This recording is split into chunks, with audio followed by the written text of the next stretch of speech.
Hello friend, welcome back to my YouTube channel HSC study point YSK। आज कुछ बात करेंगे रिगिंग और लिफ्टिंग में जो कुछ टर्म्स होते हैं उसके बारे में, उसके डिफिनेशन क्या होते हैं उसको देखते हैं। तो चलिए सबसे पहले देखते हैं कि WLL क्या होता है। WLL का मतलब है वर्किंग लोड लिमिट। अब वर्किंग लोड लिमिट क्या होता है इसको देखते हैं। The maximum load that shall be applied directly on a ceiling or hosting equipment without any damage। तो ये क्या है, वर्किंग लोड लिमिट क्या है, the maximum load that shall be applied directly on, यानी कि कोई भी सीलिंग है या होस्टिंग इक्विपमेंट है उस पे मैक्सिमम लोड जो दिया जाता है और उस लोड के कारण सीलिंग डैमेज नहीं होता है, तो उसको हम लोग WLL बोलते हैं, वर्किंग लोड लिमिट। ठीक है।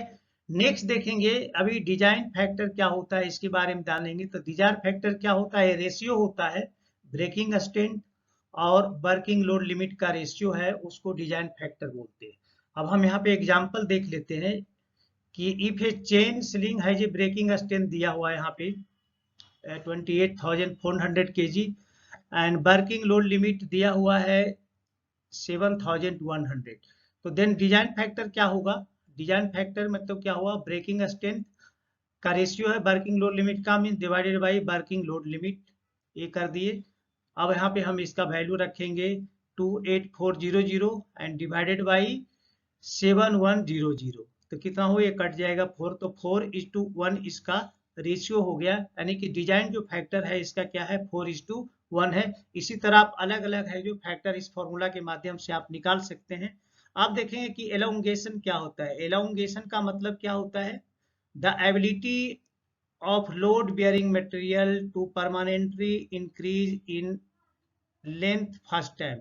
जब कोई भी मटेरियल को या लोड बेयरिंग जो मटेरियल है जैसे सीलिंग हो गया या कुछ और हो गया, तो अगर उसको फर्स्ट टाइम उठाएंगे तो उसमें एक परमानेंटली वो इंक्रीज होता है। तो उसको वो फर्स्ट टाइम जो इंक्रीज होता है परमानेंटली, उसके बाद वो वापस नहीं आता, उसी पे रहता है, तो इसको हम लोग एलोंगेशन बोलते हैं।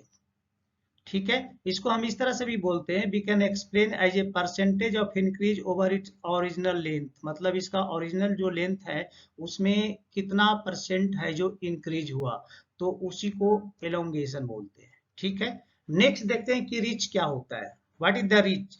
तो distance measure from the top of the master link to the load. ये पिक्चर आप यहाँ देख रहे हैं, ये है जो top of the master link है, और यहाँ से यहाँ का the distance measure from the top of the master link, top A हो गया, link to the load hook, और लोड हुक ए है।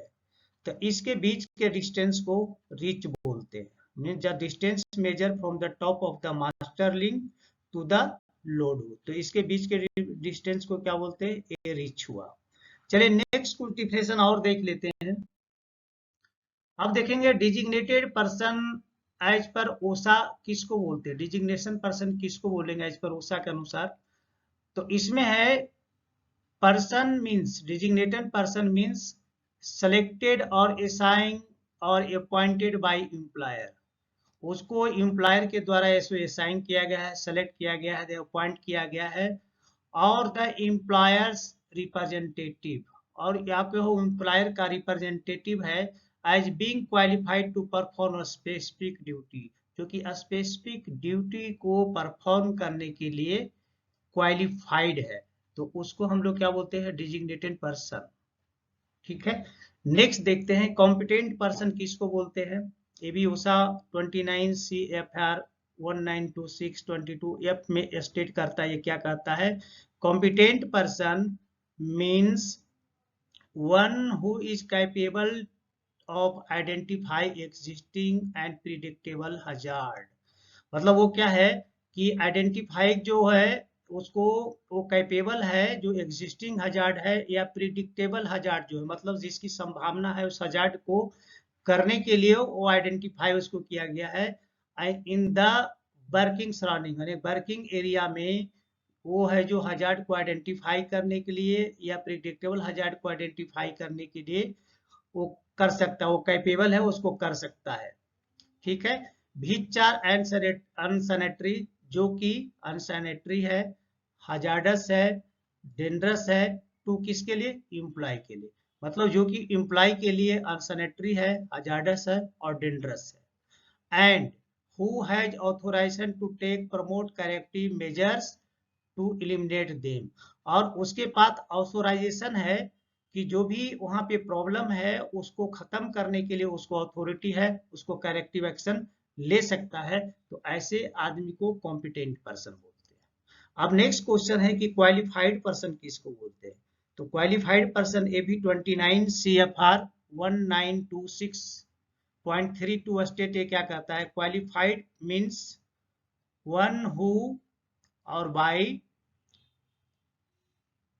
Position of a recognized degree, मतलब जिसके पास रिकॉग्नाइज्ड डिग्री हो, सर्टिफिकेट हो, प्रोफेशनल अंडरस्टैंडिंग हो, मतलब कार्य को अच्छे से किया हो, और हु बाई एक्सटेंसिव नॉलेज, उसके पास बहुत ज्यादा उस पर्टिकुलर एक्टिविटी का नॉलेज हो, काफी ट्रेनिंग लिया हो और उसको काफी एक्सपीरियंस हो। एंड और क्या है, successfully demonstrated his ability to solve और रिजोल्व प्रॉब्लम, और उसके अंदर उस सारी प्रॉब्लम को सोल्व करने की एबिलिटी हो और वो डिमोन्स्ट्रेट कर सकता है successfully relating to the subject matter, subject matter में जो भी चीज है उसको कर सकता है, द वर्क और द प्रोजेक्ट, मतलब सब्जेक्ट मैटर पे हो या कोई वर्क हो या प्रोजेक्ट में कोई प्रॉब्लम हो, तो उन सारी चीजों को अच्छे से उसमें डिमोन्स्ट्रेट करने की एबिलिटी हो और उसको सोल्व करने की एबिलिटी हो, तो वैसे व्यक्ति को क्वालिफाइड पर्सन कहते हैं। तो आशा करते हैं आप इसको अच्छे से समझ गए होंगे। तो चलिए, अब मैं आपसे रिक्वेस्ट यहाँ पे जरूर करूंगा, अगर हमारे चैनल पे नए हैं तो प्लीज चैनल को सब्सक्राइब कर दें, दोस्तों में जरूर शेयर करें और बेल आइकन को प्रेस कर लें ताकि नेक्स्ट वीडियो का नोटिफिकेशन आपको टाइम से मिल जाए। तो चलिए मिलते हैं आपसे नेक्स्ट वीडियो में, तब तक के लिए जय हिंद, वंदे मातरम।